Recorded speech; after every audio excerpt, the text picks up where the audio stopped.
afya, kibali na jina. Hivi vitu vikikosekana kwa Mkristo, kitu kinachoitwa baraka au mafanikio au kuinuliwa, sahau. Hata vikija kwa mtu vitakuwa vinaondoka, kwa sababu hakuna hivi vitu vinne kwa huyo mtu. Ili kuweza kunasa vitu vije kwako na kukaa, fedha ije kwako na kukaa, uchumi ije kwako na kukaa, baraka zije kwako na kukaa, mafanikio ije kwako na kukaa na wewe, lazima hivi vitu vinne viwe salama. Viwe salama hivi vitu vinne. Jina la Bwana libarikiwe sana. Jina la Bwana libarikiwe sana. Vitu vinne lazima viwe salama. Kwa habari ya hekima, haleluya, nitaanza kwa habari ya hekima. Nitaanza na hekima, haleluya. Hekima ikikosekana kwa mtu, hakuna kitu kitatoka kwake. Haleluya. Haleluya.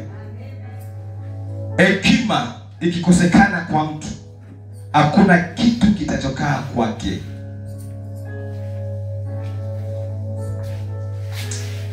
Rebo katalabande rebo saka. Unaweza kujiuliza hekima ni nini? Mpaka ikikosekana kwangu, itazuia baraka, itazuia uchumi, itazuia mafanikio.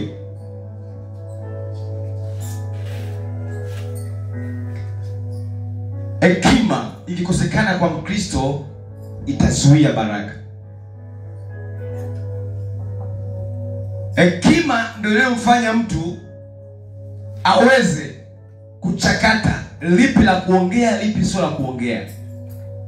Hekima ndio inayomfanya mtu watu waende kwake au wakae mbali naye. Hekima ndio inayofanya vitu vije kwako au visije. Hekima. Haleluya. Lakini hekima ndio inapima uwezo wa akili ya mtu ikoje. Hata kama umesoma mpaka chuo kikuu, lakini kama hauna hekima, kama hekima haiko ndani mwako, watu wanakuwa ni kituko. Wanasema huyu ni mtu wa ovyo sana. Kwa sababu gani? Utakuwa na uwezo wa kuchakata lipi la kuongea, lipi sio la kuongea. Wapi pa kunyamaza, wapi pa kuongea. Huyu ni naye vipi, huyu ni naye vipi. Hekima ikikosekana kwa mtu. Kwa uwezo wa akili wa mtu, uwezo wa ufahamu wa mtu unapimwa kwenye hekima. Haleluya.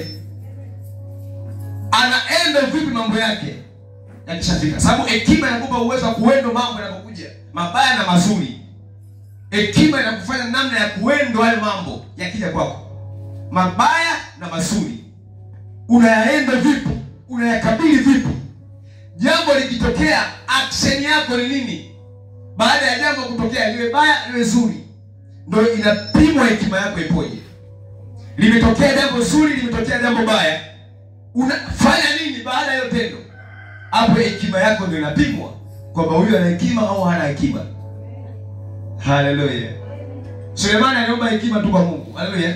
Vingine akaongezewa. Lakini aliomba nini? Hekima. Wewe unaomba hekima.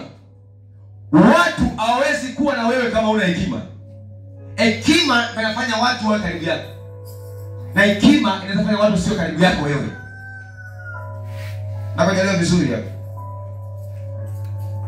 Watu watakuwa karibu yako wewe kutokana na hekima, watafuata hiyo hekima uliyokuwa nayo. Lakini watu hawatakuwa karibu yako wewe kama hutakuwa na hekima. Na mtaji wa kwanza wa mtu ni watu. Haleluya. Mtaji wa kwanza wa mtu nini? Ni watu. Haleluya. Yaani ili wewe mimi nisimame hapa nihubiri, lazima kuna watu wananisikiliza. Haleluya. Lakini pia ili wewe peleke biashara yako ikahusika, lazima upo na watu ambao watananiliwa. Ili uende kazini, utaenda kuomba kazi sehemu leo, lazima uende kwa watu kuomba kazi. Naomba kazi. Kwa hiyo mtaji wa mtu ni nini? Ni watu. Yaani unamhitaji mtu kwa kila engo, yaani kwa kila namna unamhitaji mtu awe karibu yako. Unamhitaji mtu kwa kila sehemu, kuna mtu unamhitaji. Yaani awe mbaya awe mzuri, kuna hengo utamhitaji tu. Kuna nafasi utamhitaji huyo mtu. Haleluya. Ndio taratibu ambayo Mungu ameweka. Na ndio Mungu amesema, yaani vitu vingi ambavyo baraka nyingi unazopata hazitoka mbinguni kuja kwako wewe. Zitapitia kwa nani? Kwa watu. Baraka zitapitia kwa watu, hata kuja kunguru. Na mzigo wa fedha. Hapana, watu. Sasa kama wewe mtu utakwenda kunguru ni wewe, kwamba kunguru amekuja kumbe ni mtu kaje. Lakini kesho mtu ndo atakuja. Kwa hiyo leo anaweza sio na umuhimu, kesho ukamhitaji kwenye nafasi yote. Kwa hiyo ili watu wawe karibu na wewe lazima kuwepo na hekima ndani yako. Lazima iwepo hekima itakayovuta watu wawe karibu na wewe. Kwa hiyo kwa namna yote unahitaji kutunza watu waliokuzunguka. Unahitaji kutunza watu waliokuzunguka. Haleluya. Unahitaji kufanyaje? Kutunza. Tunza watu ambao wamekuzunguka. Watu ni mtaji. Watu ni sufuria tairi.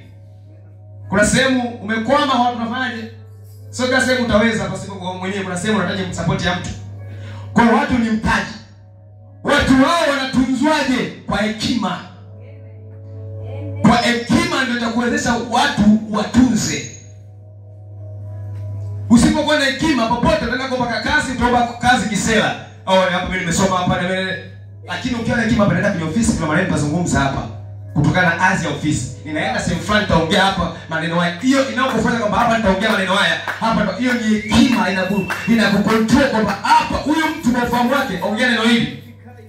Neno hili kuongea litafaje? Utamlalua. Huyu mtu ufahamu wake uko chini, IQ yake ni ndogo. Kwa hiyo neno usiliongee. Ukiliongea litamlalua. Hiyo ni hekima inayokucontrol wewe ambayo Roho Sulemani pale aliomba hiyo dunia.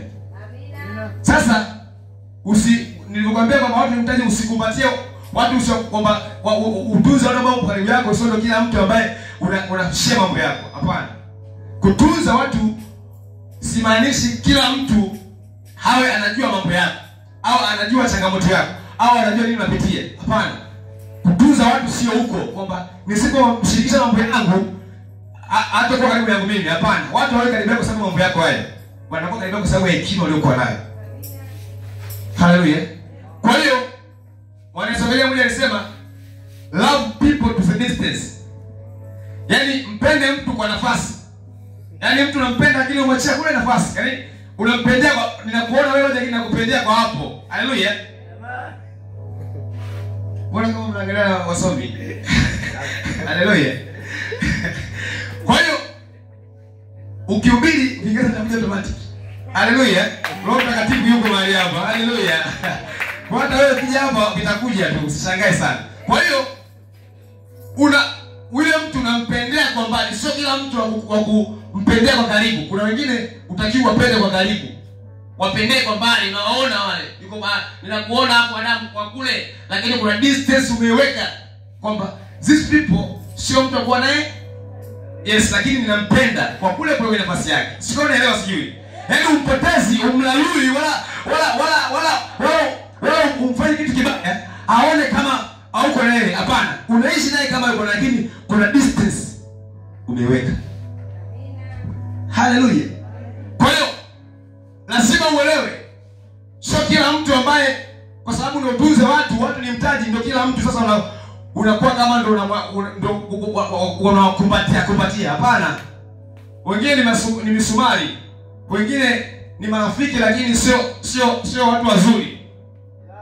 Kwa sababu wapo watu kwenye watu ambao kuzunguka. Wapo watu ambao wakitoka na wewe wakakukuta sehemu unazungumziwa. Yuko rafiki mmoja ambaye akitoka na wewe hakuna sehemu unazungumziwa kwa mabaya, ataongeza point ya mabaya. Katika rafiki zako hao yuko mmoja ambaye ukikuta unazungumziwa hela zako, zile madhaifu yako, kuna point zake anaziongeza zako kwa wewe kwamba sio hayo tu, hili. Lakini kuna aina nyingine rafiki akikukuta wewe unazungumzia sehemu atanyamaza. Unaongelea lakini akutetei wala achangii mada. Aina apiga rafiki uko nao umezunguka. Lakini iko aina ya tatu ya rafiki.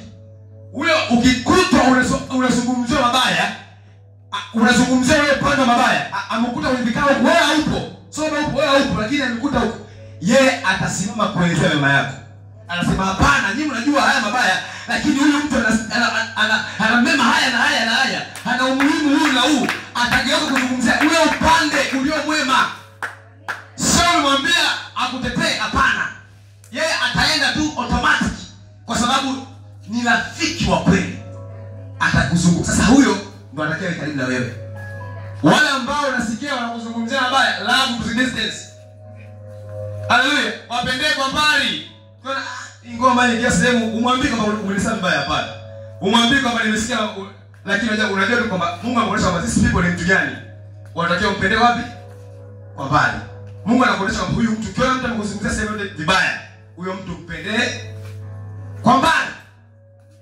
Mungu anakuonyesha kwamba huyu mtu ni aina hii. Hana uwezo kukutetea pale ambapo atakukuta unazungumzia vibaya. Yeye atakaa upande wa hao au atanyamaza kimya wakati anayajua mazuri yako ya kuongea. Lakini yuko mtu ambaye atasema mazuri yako kwamba huyu mtu hapana. Nyinyi mnasema kuna hiki na hiki na hiki na hiki na hiki. Haleluya. Kwa hiyo sio kila mtu akushare naye. Unashare naye, angalia watu ambao wamekuzunguka. Uko na mtu aina gani? Ni nani niko naye? Haleluya. Lakini ukisema tunakumeleka mtu utakula wachuya. Mambo yako yatakuwa hasarani kila siku. Kwa sababu huna watu wa kushare nao vitu. Choose people.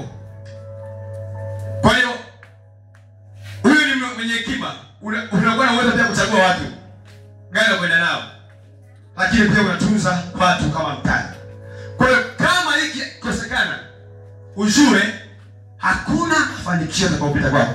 Kama wewe uchagui neno, unalopoka tu, ni mlopokaji. Kila neno unatoa. Wewe kile watu ambao karibu na wewe, yule jamaa ana kinywa kichafu sana. Aingawa maneno mawili mmoja ameshakuuzi. Kwa hiyo wanakaa mbali na wewe. Yule aisee, yule maneno yake bado watu wanaanza kukimbia. Why? Si kwa sababu sio mzuri, sio handsome. Hapana, ni kwa sababu hakuna hekima ndani yako ya kuwavuta hao watu wawepo karibu yako. Haleluya. Ungepigia Yesu makofi mengi na vigelegele kama unanielewa. Haleluya. Bwana Yesu asifiwe sana. Amen. Kitu cha pili ambacho nazungumzia na nitakuwa na conclusion mwishoni kwamba vipi vinakuwa kwa sisi, vipi vitakuwa juu yako, namna gani vitakuwa juu yako vitu. Kwa hiyo mwishoni nitakupa namna ya kufanya ili vitu kama havipo viwe, kama hekima haipo hiyo juu yako, ufanye nini ili hekima hiyo juu yako, ili watu wasikukimbie, ili watu wasiwe mbali na wewe. Haleluya. Kitu cha pili ni magonjwa. Afya, swala afya. Haleluya. Afya isipokuwa juu yako, kila uchumi, shetani akipiga afya, kila uchumi utakaokuja juu yako utamezwa na afya. Haleluya. Funua Wafalme wa Pili. Wafalme wa Pili sura ya 5 1-14.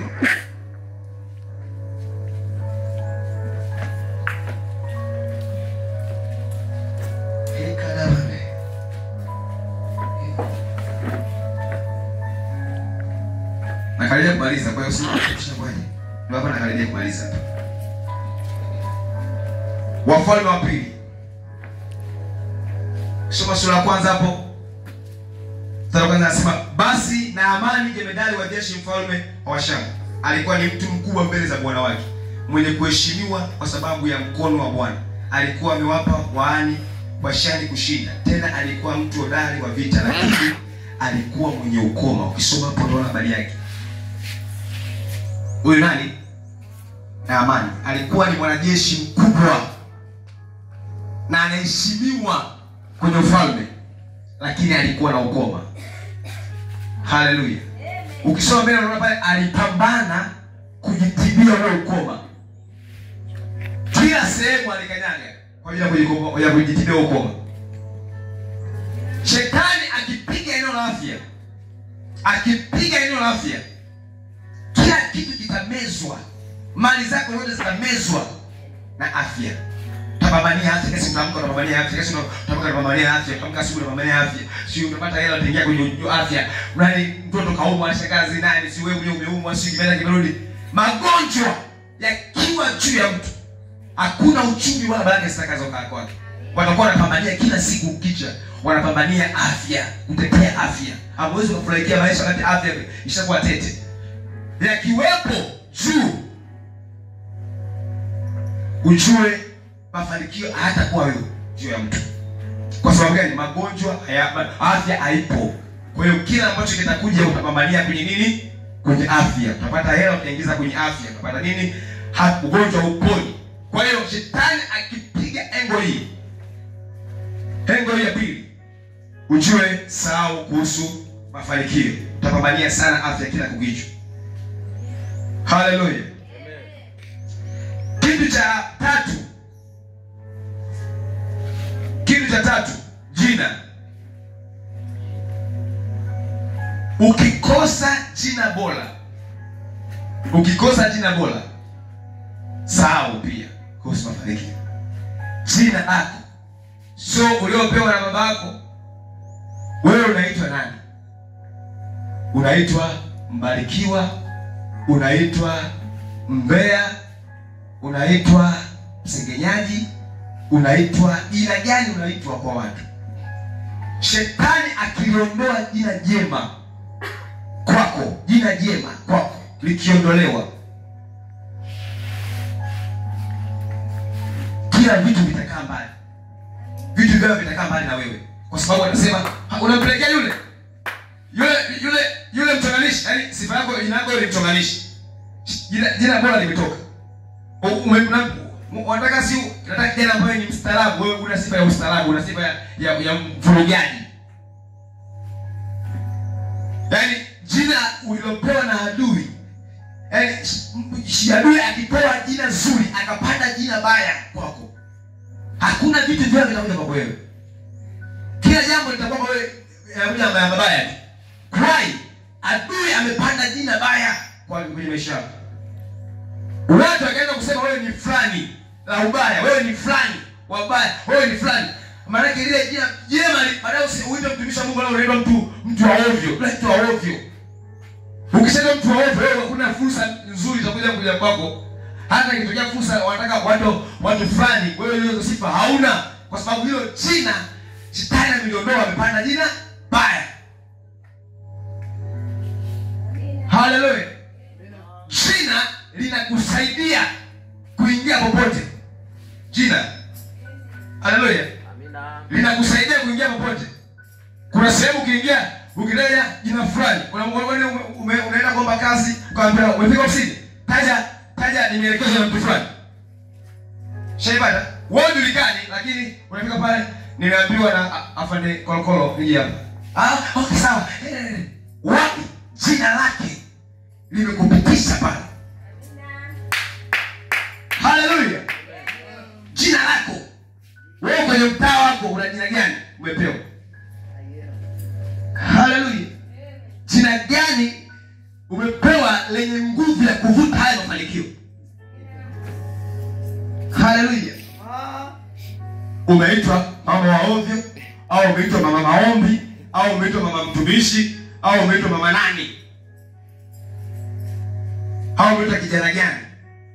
Jina lako linabeba hatima yako. Yes. Jina lako linabeba mafanikio yako.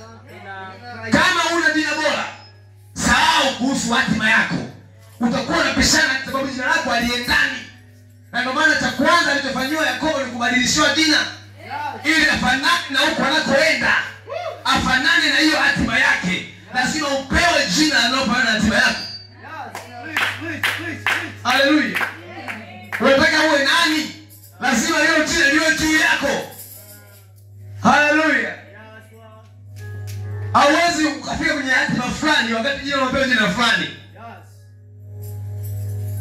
Wanataka uite mama fulani, wanakuja mshirikina sana, kila siku waganga. Hapo wanataka tuende kwenye uite mama mtumishi. Haiwezekani. Yes. The way unaenda kwenye mtaa wako, kwenye maisha yako ndio kuna present kile kitu ambacho unatakiwa uitwe. Haleluya. Nini unachokifanya cha muendelezo kila siku? Ile concentration yako, juhudi, jitihada binafsi zako mwenyewe, ambazo unazitia kila siku. Waislamu wasema jitihada za makusudi. Zile jitihada za makusudi unazofanya kila siku zina act nini? Zinafanya nini? Yaani zinampinzeti nani? Ndio zinakutengeneza watu wakuiteje kwa marafiki zako, kwa ndugu zako. Ndugu yako kupigia simu na kusema, mama fulani. Au anasema, mbea wa familia. Sababu kuna siku ndio akishapokea simu ndugu yako kupigia ukuita, mtumishi wa familia au mbea familia au mchora familia. Wanakuitaje? Hata ndugu zako. Ukiona hata kama hawezi kukuita hivyo, ujue kama mbaya hawezi kukuita hivyo. Usiseme wanaita mtumishi. Hiko ndio kitu ambacho unakionyesha na watu ambacho unakiona. Furahia kuitwa mama fulani ambao ni jina jema, kwa sababu inatengeneza hatima yako. Inatengeneza wewe ni nani. Hata adui akitaka kuja anasema unamwendea na mwendea mtumishi wa Mungu, unamwendea mama. Sababu gani? Ile kitu ambacho unakiona ndani mwako ni cha kiungu ndani mwako. Hawatakuita majina ya ajabu kama ndani mwako wana kitu cha kiungu. Haleluya. Uweze kuita majina mema kama ndani mwako haoni kitu cha kimungu. Jina lako linasababisha yale unayofanya. Yale unayoona unaona watu wanaona majina, wanaona nini kwako? Unapewa jina kwa sababu kwa kile unachokiona kwako. Unawakilisha nini duniani? Unamwakilisha nani? Yesu anamwambia wanafunzi, nendeni mkawe mashahidi wangu, mashahidi. Kwa hiyo wanaenda kumshuhudia nani? Yesu. Wanamwakilisha nani? Yesu. Wakisema hao wa Kristo wapo mpaka huku. Hao wa Kristo, yaani wa Yesu wapo mpaka huku. Maana yake sio kwamba Ukristo ulianza kama kitu pale, ulianzia hapo kwa sababu hawa si wa Yesu mpaka huko wamefika. Ndio hao wa Kristo wapo mpaka huku. Kwa nini? Walikuwa wanamwakilisha Yesu. Wao wanamwakilisha nani? Utawakilisha hivyo ndio utakaoitwa hivyo. Haleluya. Nikasema sehemu moja, kujipima kwamba wewe unawakilishwaje kwenye mtaa kwa nani? Ni mama ambao unaletewa kwenye mtaa, mama ambao unaletewa na watu. Haleluya, jipime kwenye mama ambao unaletewa kwa watu. Yaani mtu akikufuata anakuletea jambo gani? Ndio unapoonekana. Yesu mwenyewe kwa ofisini pale nikaa. Kuna mzee mmoja anamshinda na mtu mzima sana, ni pasta kubwa tu kumpi magoyo. Alifuata, sema mwanangu, na shida na kitabu. Nina kiwanja changu na nini. Nikawa najiangalia mimi na 500. Haleluya. Haleluya. Akaeleza hapa amekuja na hati, yule baba kuja kaja na hati pale kabisa. Ziko huko Chanika si wapi huko. Wiki 2 tu nakamilisha kesi yangu, sio kesi yake ipo wapi huko. Ninakuja na sofu ili jambo. Nakuja kurudisha kitabu yangu. Sasa unaangalia mimi na 500. Haleluya. Wewe unaitwa mambo gani? Umbea. Sababu nikwambia yule mama fulani ndio umbea. Yaani hata lolote kile ambacho Yesu kilikufa kile. Yule bado simwone vile. Ukiletea umbea sasa usimchukie naye kuletea umbea. Jichukie wewe. Kwa nini akuchague wewe au kuletea umbea? Ina maana wewe unafanana na huo umbea. Haleluya. Ukiona itoke bana, kuna mganga mpya akatokea kijifali pale, mganga anakufanikisha watu huyo. Usimlaumu aliyekuletea hizo habari. Jilaumu, kwa nini mimi nimeletewa hizo habari? Why me? Kwenye mtaa tuko watu wengi sana, kwa nini nimeletewa mimi? Jina lako wewe ndio linatambulika hivyo kwa yule anapenda haya mambo. Yule mama mganga yule. Amina. Ukiambia habari za mganga atasupport sana.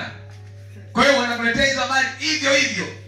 Ukiona uletee habari za mama atokeza mtasema, mbona mama anapita kwenye mtaa? Ufanane na hayo mambo. Watu wanaona wewe ufanane na hayo mambo. Kesi zinakwenda zinaisha azikupati. Mama mabaya anaenda mpaka anaisha yakupati kwa sababu ufanani na hayo mambo. Wanajua kila kwako waongee mama maombi. Nahitaji kuombea, bandike mikono waombe, waponye kutoke. Waone kama kwa kesi mbalimbali na sofu unafanana hayo mambo. Na sio fanya mambo mema ya kimungu. Wale kwa wana shida, wanaumwa, wanataka waombe wapone.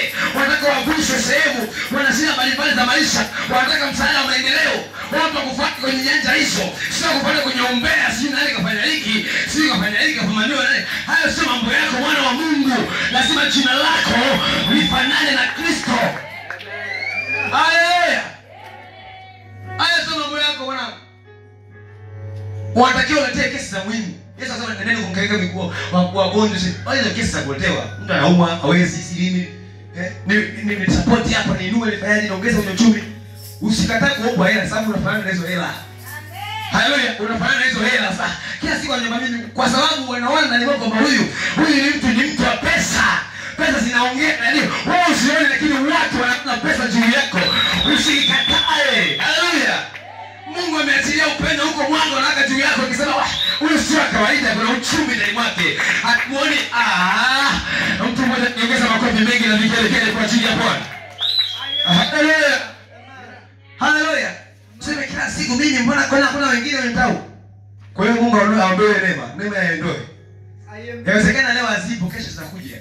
Kuna flow inakuja katika ulimwengu wa roho. Mungu anaziflow, anamziachilia. Wewe usioni bado ziliziko kwa ajili watu kisa kuna neema ndani mwake. Haleluya. Useme leo azipo, wewe unifuate mimi leo zipo zinakuja zitake sasa. Nikiona Mungu sasa kwa mimi ni milioni 5, naitaka hivi milioni 5 ije kwangu. Kwa mimi naonekana ni milioni 10, naitaka milioni 10. Mimi naonekana laki 5. Itake sasa ije kwako. Wewe una hapo itake ije. Kwa sababu wameiona. Yes. Man. Haleluya. Tusome Mithali 22:1. Mithali 22. Sio kama unanielewa, sio kama point yangu na tunakaribia kumaliza. Sasa usiponielewa hapo sasa sio utanielewaje tena. Haleluya. Haleluya, haleluya. Mithali 22. Repo katalabande rebosa. Haleluya. 22. Ungana kufanya Mhubiri 7:1. Haleluya.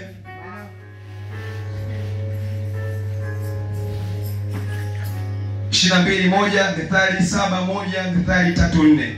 Mhubiri 7:1, Mithali 3:4. Tasoma tu moja, zingine unasoma kwa muda wako. Haleluya. Mithali anasema heri kuchagua jina jema kuliko mali nyingi. Heri kuchagua jina. Sasa wewe umechagua jina gani? Jina jema ndio linakuzalishia hivyo vitu. Vitafuta hivyo vitu. Ukiwa na jina baya hata kama zikija hazitokaa.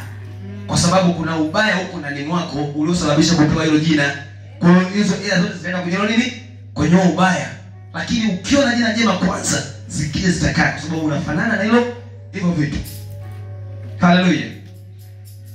Kitu cha tatu, kibali. Cha nne, nimesema tayari afya, nimesema mambo afya, nimesema nini? Cha kwanza nimesema hekima, nikasema afya, nimesema jina, sasa hivi nimesema kibali. Kibali. Kibali kinaeleweka. Haleluya. Kibali kisipokuwa juu yako, sahau kuhusu upendeleo. Kupendelewa. Kibali kinakupa fursa ya kuwa wewe wa kwanza kwenye kila jambo. Kuna kitu ambacho kinakuongezea wewe chakula cha ziada. Yaani kibali kitu yako. Sehemu ambapo ukua ustahili, unastahilishwa. Sehemu ambapo ulikuwa unatakiwa uingie, unaingia. Sehemu ambapo unatakiwa kuna foleni ya watu wengi kufanya interview hapo. Kwa sababu kibali kipo juu yako. Utakuwa kwanza kufanya interview. Sehemu ambapo unatakiwa kuna vitu fulani ambavyo tunafanana sana na watu wa nje. Kama elimu, labda sisi tunasoma na watu wote ambao waliokoka na sisi tunaokoka, labda kazi tunafanya na watu ambao wameokoka kuokoka, labda biashara tunafanya na mambo ambao waliokoka. Kila kitu tunachofanya na wengine wanafanya. Nini ambacho kinatofautisha na wao? Kibali. Yes. Wakati wao wanaenda kutafuta mvuto, wao wanatafuta nini? Wanaomba kibali. Sababu wanaweka makatibali juu ili avute watu, wateja wavute watu. Wewe mtu wa Mungu lazima ukiombe kibali. Cha kukubaliwa. Yaani mtu akisikia akikuona wewe aone napata na jambo linaisha kwangu. Aone ni sehemu sahihi, kwa kweli aone ni sehemu sahihi. Kwa sababu gani? Kibali kipo juu yako. Kwa katika vitu ambavyo tunataka uviombe kwenye maisha yako, lazima ukiombe kibali. Haleluya. Esther anaenda kwa mfalme akuomba kitu kingine. Kwa sababu malkia walikuwa ni wengi tu. Hakuwa peke yake. Aliomba kitu kimoja tu. Kibali. kilimwezesha upanga usipite. Sababu ukienda kinyume cha kama wewe uwawe. Sababu sio taratibu kwenda kwa mfalme. Kwa ukienda kinyume cha sheria uwawe. Kile kilichomuokoa Esther asiuawe pale ni kibali ambacho alikiomba, alifunga, anakitafuta kibali. Kwa nitapoingia nikapate kibali. Jambo ambalo napenda nikapate kibali. Yeye anashughulika, amefunga na kufunga, anashughulika na kibali tu. Kesa yake ilikuwa ni kibali. Niende huko nikapate kibali, sio nikapate fedha, sio nikapate uchumi, sio nikakubaliwa kwa bilavu, nikapate kibali. Maana kibali kitanifanikisha yote ambayo nitayapeleka huko. Nikipeleka hiki na hiki. Usipokubaliwa hata kama unakuwa na pointi ya msingi sana, uweze kuifikisha. Utafikisha ile kukubaliwa. Ili pointi yako rais isikie lazima ukubaliwe kuingia kwa rais. Bali huyu mnaleta aingie aongee pointi yake. Lakini kama una pointi ya msingi, una mawazo mengi, una mawazo mema biashara, lakini haujapata muda kukusikiliza, uweze kufanikisha hayo. Lazima ukubaliwe kwanza na jamii na watu na Mungu, ndio isababisha hiyo kitu kipenye, kilete matunda. Kisipokuwa na kibali, utakuwa na jambo wazo nzuri lakini halina matokeo. Utakuwa na kazi nzuri ambayo haina matokeo. Utakuwa na biashara nzuri ambayo haina matokeo. Kwa nini? Hakuna kibali kimekaa duniani. Kwa hiyo maombi ya Mkristo lazima utenge siku ya kutafuta kibali tu. Nashughulika na kibali tu. Shughulika na hekima tu. Nashughulika na afya tu. Nashughulika na jina tu. Jina langu liwe jema. Yaani unashughulika na hivyo vitu. Na hivi vyote vinatimizwa kwa maombi. Vyote ambavyo nimesema hivi vinasababishwa na maombi. Lazima uombe, ukiombea vitu vya kwako. Usipokuwa na maombi kuombea vitu, haviwezi kuwa automatic. Lazima uombe, ufunge. Esther alifunga, akaomba. Anaombea, anataka kibali tu. Lazima uombe jina. Hekima lazima uombe. Kama mtu akwenda kipungukana hekima afanye, naombe. Mtu akwenda kipungukana hekima naombe. Maana hekima unatakiwa uiombe iwe juu yako. Amen. Unaona una hekima lazima upige goti uombe. God, nahitaji hekima. Iwe juu yangu. Kuna watu wanalalua kila siku. Sina maneno mazuri wala wanikimbia. Why? Hekima iwe juu yangu. Utaona watu wanaanza kufurahikia. Watu kwa nini wanashaka kila mtu? Sio kwamba watu ndio wanashaka nao ni wema. Yes. Kuna wengine wabaya. Lakini wanashaka nao. Nini kinafanya usike nao? Hiyo ni hekima ndio ndani yako. Inakufanya kucontrol watu ambao uko nao, wenye akili timamu, sio timamu, akili zao ndogo, akili zao zimozuri. Wewe wote wanaenda kwenye same level. Na hakuna maisha kama inabaguliwa, hakuna anajisi hivyo. Kwa nini? Kwa sababu hekima iko ndani mwako. Na hiyo neema inaombwa. Haiji iwe naombwa na Mungu. Mungu anahitaji. Wamezua watu tofauti na watu hawezi kuacha kuwataki, watu hawezi kuacha kushambulia. Hili ni nawezaje sasa kuchukia watu? Yule sema atafanya maana kila mtu nisichukie watu. Nawezaje nisichukie watu? Lazima uombe sasa. Mungu akupe hiyo hekima itakayokufanya control jambo jizuri zikija, jambo baya likija. Umesikia mtu mkusanya baya unakutana naye ana kwa naye, si ni mlalo kofia. Lakini tulia. Ongea kwa upole sio tuchikana sana hiyo ndio kitu ambacho kiko ndani mwako. Inakuwa ni uombe ilikuwa ndani yako. Lakini ukiona kitu unashout. Unashout kuna hekima ndani mwako. Na uwezo kupata vitu vyema. Lakini jina lako, wewe uombe Mungu. Naomba jina jema. Naomba jina bora liwe jina ndani yako. Naitwa mama Shuma Sakatenge. Naitwa mama Shuma nini na nini. Ninaomba Mungu nipe jina bora. Watu akiniita waniite jina bora, jina zuri. Kwa sababu mama Kristo, mama maombi, mama imani, yeye ana imani sana. Mama si nani? Majina mema, yako majina mema mengi sana ambayo tufanikisha kufika kwenye hatima zetu. Yanatofautisha na watu wengine. Sio mama vikao, mama si chambana, mama shughuli. Mama shughuli sana mtu wa Mungu, mama shughuli tena. Wapi na wapi? Lazima upewe majina mema. Lakini afya uiombee kila siku kwa sababu afya itasababisha magonjwa pia, itasababisha vitu vyote visiteketee huko. Kila kinachojema kinakuja kuteketea kwenye afya. Kwa hiyo usijue asubuhi ya leo kwa somo hili hakikisha unafunga, unaomba hayo mambo, unaombea uchumi, unaombea hekima, unaombea afya, unaombea jina lako, unaomba kila kitu. Bwana pesa sana. Amen. Tunabariki sana. Maombi ya kwenye kibali tutasoma Esther sura ya 5 mstari wa 6 7 mpaka kusoma habari ya Esther. Tutakuombea kibali, tunaombea kwa habari ya afya, soma Marko 16:18. Pata hapo vitu vingi sana kuhusu magonjwa na afya yako. Lakini kuhusu hekima, somo la Yakobo 1:5. Maombi unapoingia simamia mstari na mstari wa kusimamia kwenye maombi yako, kwa naomba kwa habari ya hekima. Yakobo 1:5. Unasimamia kwa habari ya hekima, yani si hekima. Mungu unahitaji hekima. Ndio neno lako la Mungu liosema hili. Lakini unataka kuomba kwa habari ya jina, kwa sababu Nyakati wa Pili sura ya 7 mstari wa 14. Ikiwa watu wangu walioitwa kwa jina langu, hapo tutakuwa habari hapo. Kuomba kwa habari ya jina lako, jina la Yesu lilo juu yako, jina jema lilo juu yako. Kwa hiyo lazima uombe. Ukikusanyika, ukijinyenyekeza mbele za Mungu, kama una jina la Mungu, maana yake halina maana yote. Maana sema walioitwa kwa jina. Sasa umeitwa kwa jina la nani? Umeitwa mtaani kwa jina la Yesu, au kuitwa mtaani kwa jina la Yesu, kwamba umeitwa kwa jina la nani? Wewe kama unasimamia hapo unaomba. Bwana pesa sana. Jina bwana barikiwe. Kwa hiyo utasimamia hapo kwa nafasi yako, unaongea kama unasipanga siku yako, unaombea kama unaona kama jambo fulani hapa limepea kwenye Ukristo wangu, umepea kwenye unatenga siku unaliombea hilo jambo, unasimamia na andiko lako. Siombe pasipo kusikua na mstari wa kusimamia. Kwa ndio unataka kusimamia kwa Mungu, unasimamia mstari huko kutokana na wewe ulivyosema 1 2 3. Kama ni hekima, shughulika na hekima. Kama ni magonjwa, shughulika na magonjwa. Kama ni sujina, shughulika na jina, kutokana na neno la Mungu linavyosema. Njia bwana barikiwe sana. Amina. Usiama juu kwa miguu yako. Hallelujah.